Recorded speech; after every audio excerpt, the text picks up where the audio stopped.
Bonjour à tous, bienvenue à Sport Gironde Express pour une 4e édition. Aujourd'hui, on a comme invité Philippe Boson des Boxeurs de Bordeaux. Et je vais te laisser pour un instant vérité avec Olivier. Et moi, en attendant, je vais aller à la glace, voir Tanner Glass. À tout à l'heure.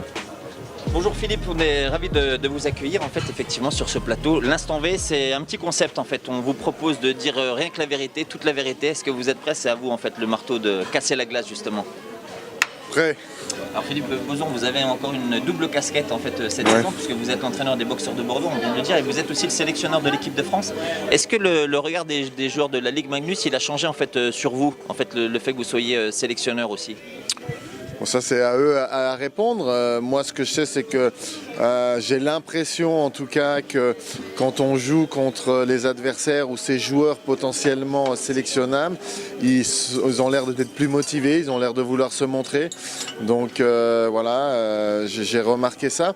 Pour moi, je le prends d'un bon côté parce que de toute façon, dans la compétition, il faut toujours affronter ce qu'il y a de meilleur. Et puis, côté sélectionneur, bah oui, ça me fait plaisir de voir les joueurs qui essayent de se montrer pour intégrer l'équipe de France. Alors, on le disait, l'équipe de France est qualifiée aussi pour les championnats du monde qui auront lieu en Slovaquie l'année prochaine.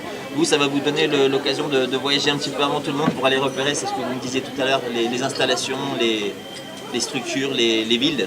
Oui, dès que le championnat est fini avec Bordeaux vendredi, le lendemain je saute dans un avion, on va faire avec le manager les repérages habituels, c'est-à-dire qu'on va aller voir la patinoire, les vestiaires, s'il y a des demandes particulières qu'on aurait besoin, les hôtels aussi, les logements qu'on pourrait avoir, voilà, toutes les petites choses pour que quand on arrive lors de la préparation du championnat du monde, tout soit calé avant et qu'il n'y ait pas des petits parasites qui viennent au dernier moment lorsqu'on arrive sur place.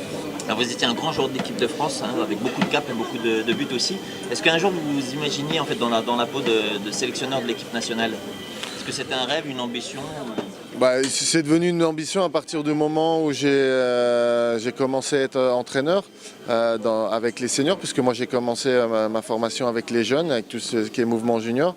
Une fois que j'ai pris les professionnels et que j'ai commencé à prendre mon chemin dans cette carrière-là, forcément, l'amour du maillot et l'équipe de France, je la suivais en plus en tant que consultant pour la chaîne qui transmettait le championnat du monde, donc j'étais proche d'eux tout le temps et effectivement après oui, puis cette envie a toujours été là. Pour moi l'équipe de France a toujours été très particulière, mais je dirais j'ai une carrière où j'ai connu quand même beaucoup de ligues, la NHL, mais pas que ça, aussi en Europe, l'Allemagne, la Suisse, mais l'équipe de France ça a toujours été très particulier pour moi et d'avoir eu la chance, et ce que j'essaye de transmettre maintenant aux joueurs, d'avoir la chance de faire des Jeux Olympiques.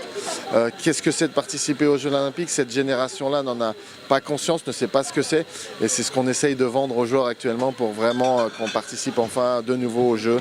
Parce que ça fait trop longtemps qu'on n'est plus aux Jeux Olympiques. En fait, où est-ce que vous voulez l'emmener cette équipe de France là, en Slovaquie?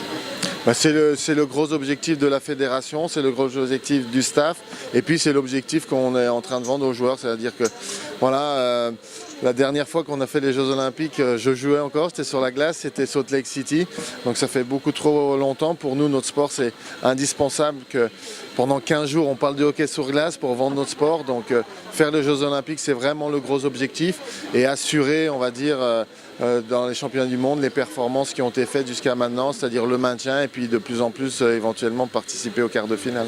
On vous remercie Philippe Boson de vous être déplacé. En fait, on n'a pas de patin, on n'a pas de glace. En fait, on ne peut pas vous proposer même une séance de pénalty, mais en tous les cas, voilà, on vous remercie d'avoir accepté l'invitation de Marc Dorion et puis des images signées Pascal Aguillou pour Sport Gironde Express numéro 4. Merci beaucoup à vous. Merci, c'était un plaisir.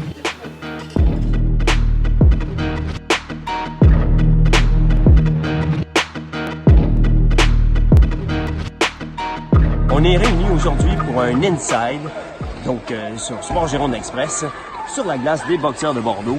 On va faire ça avec les partenaires et on va aller tirer sur les goalers, faire des échanges avec les joueurs et tout. Ça va être super le fun. À tout de suite!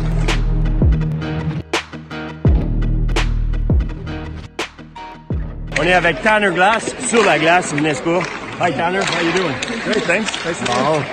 Speak a bit of French yet, or? Very little. Bon, j'ai demandé s'il parlait un petit peu de français, pas encore trop. Et à part ça, comment ton adaptation se passe au hockey européen? How's your adaptation to European hockey? Yeah, it's been great. It's definitely different, bigger ice, a little different game, but it's been fun. Good team and good spirit on the team, so we're good. That's cool. And Bordeaux, enjoying it? Bordeaux's great. Yeah, it's a big reason we came here is for the city of Bordeaux, so we're happy to be here, that's for sure. Bon, super. Il apprécie Bordeaux énormément et il disait que le hockey avec des glaces plus grandes, c'était un peu plus différent. Et le rythme aussi de hockey un peu plus lent. Mais bon, il apprécie énormément quand même l'équipe et les joueurs.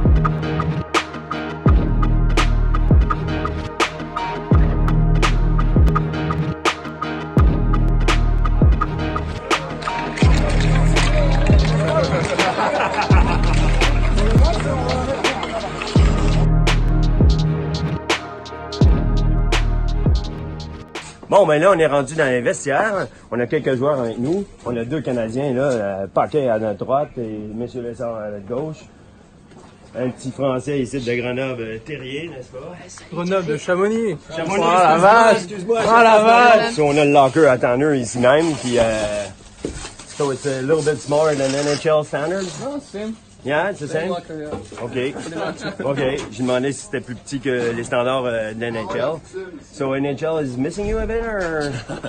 Yeah, Yeah? they're really missing me. Yeah. I don't know how they're getting on without me, to be honest. Lot less more games here. Yeah, fewer games, more practice here. OK. Yeah, a little different schedule. Ben oui. Donc, il disait que, je lui demandais si, comme il y avait beaucoup plus de parties dans l'NHL, donc ici, il y a moins de parties, mais il y a plus d'entraînement. Puis, il en profite quand même. Hein. Ben, merci beaucoup, Tanner. My pleasure. Anytime. Have a nice day. Ciao.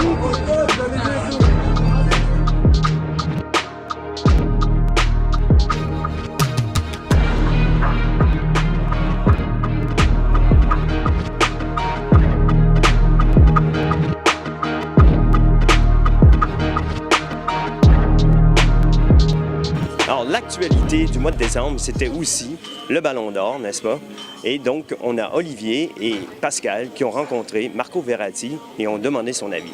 Avec Marco Verratti, un petit mot Marco juste sur le Ballon d'Or, en fait on va savoir qui de Modric, de Kylian Mbappé, de Griezmann ou de Varane en fait vont l'avoir en fait pour toi qui est un milieu de terrain. Non, moi sûrement j'admire beaucoup Modric, c'est un grand joueur, c'est un milieu, je pense qu'il n'y a pas un milieu que lui. Après, j'espère qu'il gagnera Kylian parce que c'est un ami, c'est un coéquipier, mais aussi pour ce qu'il a fait, surtout pour la Coupe du Monde. Je pense qu'à son âge, faire ce qu'il a fait lui, il n'arrive pas tous les jours. Comme vous le savez, Sport Gironde Express, c'est de l'inside, de la coulisse et du terrain. Aujourd'hui, on vous propose une belle rencontre. Steve Sabidan, à mi-chemin entre amateur et professionnel, l'ancien attaquant de l'équipe de France, est devenu entraîneur du FC Bassin d'Arcachon. Il nous a donné rendez-vous à Libourne puisque son équipe joue ce soir contre Libourne.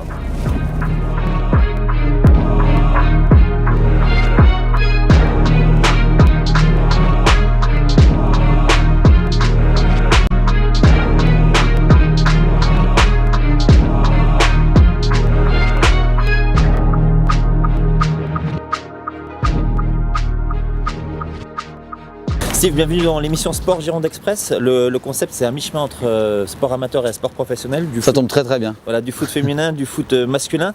C'est comme ça en fait qu'on te retrouve ce soir en fait à Libourne, puisque tu as la casquette d'entraîneur du FC Bassin d'Arcachon. Mais tu as aussi en fait une fonction à la Ligue. Est-ce que tu peux nous en parler un tout petit peu? Au niveau de la Ligue, voilà, moi je suis formateur occasionnel pour tout ce qui est tous les diplômes d'abord, donc toutes les formations diplômantes, BEF, BMF et puis tous les CFF. Et puis en plus, je participe occasionnellement aussi à toutes les détections U14, U15, masculin et féminin. Alors Steve, tu as commencé ton parcours, ton chemin d'éducateur, d'entraîneur par les équipes de jeunes. Hein. Tu as fait des allers-retours entre les U15, U17, U19 peut-être même? Ouais, même des U6, des U9, j'ai fait toutes les catégories là aujourd'hui.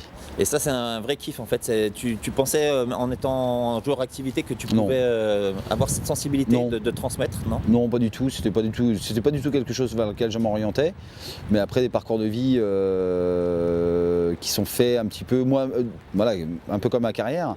Je suis beaucoup à la recherche de pas mal de choses et avec aussi avec certaines certitudes aussi et des convictions, surtout de grosses convictions. Et puis voilà, je savais que c'était le bon moment en tout cas de prendre la direction d'une équipe senior et comme Arcachon cherchait aussi.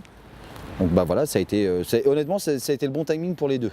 Merci Steve, en tous Merci les à cas, vous. bienvenue dans Sport Gironde Express et on vous suivra toute la saison. Merci.